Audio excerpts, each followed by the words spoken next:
നമസ്കാരം. ശ്രീകലാ ധനേഷ് യൂട്യൂബ് ചാനലിലേക്ക് ഏവർക്കും സ്വാഗതം. സർവം കൃഷ്ണാർപ്പണം. ഞാനിന്ന് പറയാൻ പോകുന്നത് ചിത്രകേതുപാഖ്യാനത്തിൽ പുത്രലാഘവവും പുത്രശോകവും എന്നതിനെക്കുറിച്ചാണ് പറയാൻ പോകുന്നത്. പരീക്ഷിത്ത് ശ്രീശുകനോട് ചോദിച്ചു, സ്വാമി, വൃത്രന്റെ ഭക്തിപ്രഭാവത്തെ കേട്ടിട്ട് അത്യാശ്ചര്യം തോന്നുന്നു.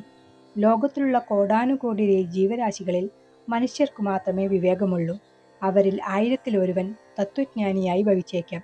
അവരിൽ ശ്രീനാരായണപരമായി തീരുന്നവർ എത്രയോ ദുർലഭമാണ്. അങ്ങനെയിരിക്കെ അസുരജന്മിയായ വൃത്രന് കൃഷ്ണനിൽ ഇത്രത്തോളം ദൃഢമായ ഭക്തിയുണ്ടാവാൻ കാരണമെന്തെന്ന് അരുളി ചെയ്യണം. അപ്പോൾ ശ്രീശുകൻ പറഞ്ഞു, വൃത്രൻ ചിത്രകേതു എന്ന പ്രസിദ്ധനായ രാജാവായിരുന്നു. ആ കഥ കേട്ടാൽ അങ്ങയുടെ സംശയമൊക്കെ തീരും. ചിത്രകേതുവിന് അനേകം ഭാര്യമാർ ഉണ്ടായിരുന്നു. എന്നാൽ ഒരു ഭാര്യയിലും സന്താനമുണ്ടായില്ല.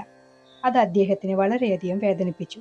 ഒരിക്കൽ അംഗുരസു മഹർഷി യധിഷ്ഠിര അവിടെ എഴുന്നള്ളി. രാജാവ് മഹർഷിയെ ഭക്തിപൂർവം പൂജിച്ച് നമസ്കരിച്ച് ഒരു സന്താനമുണ്ടാവാൻ അനുഗ്രഹിക്കണമെന്ന് ദയനീയമായി പ്രാർത്ഥിച്ചു. മഹർഷിക്ക് കൃപ തോന്നി. ഒരു യജ്ഞം കഴിപ്പിച്ച് അതിൻ്റെ ഉച്ഛിഷ്ടത്തെ രാജാവിൻ്റെ പ്രഥമ പത്നിക്ക് നൽകി.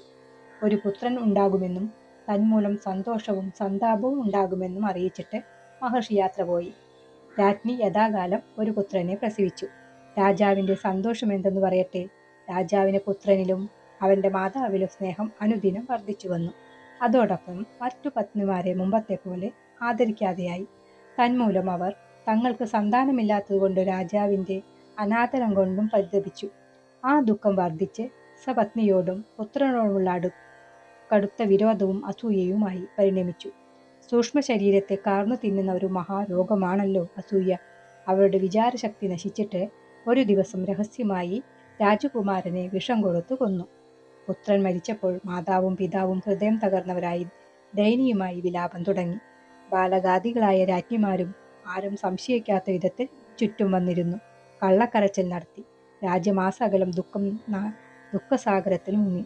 ഈ അവസ്ഥയറിഞ്ഞ് അംഗിരസു മഹർഷി ശ്രീ നാരദരോടും കൂടി വീണ്ടും രാജാവിൻ്റെ സമീപത്തെത്തി. ഇതുപോലെയുള്ള ഭാഗവത കഥകൾ അറിയാൻ ചാനൽ സബ്സ്ക്രൈബ് ചെയ്യുക. ഇഷ്ടപ്പെട്ടാൽ ലൈക്ക് ചെയ്യാനും ഷെയർ ചെയ്യാനും മറക്കരുതേ. നന്ദി, നമസ്കാരം.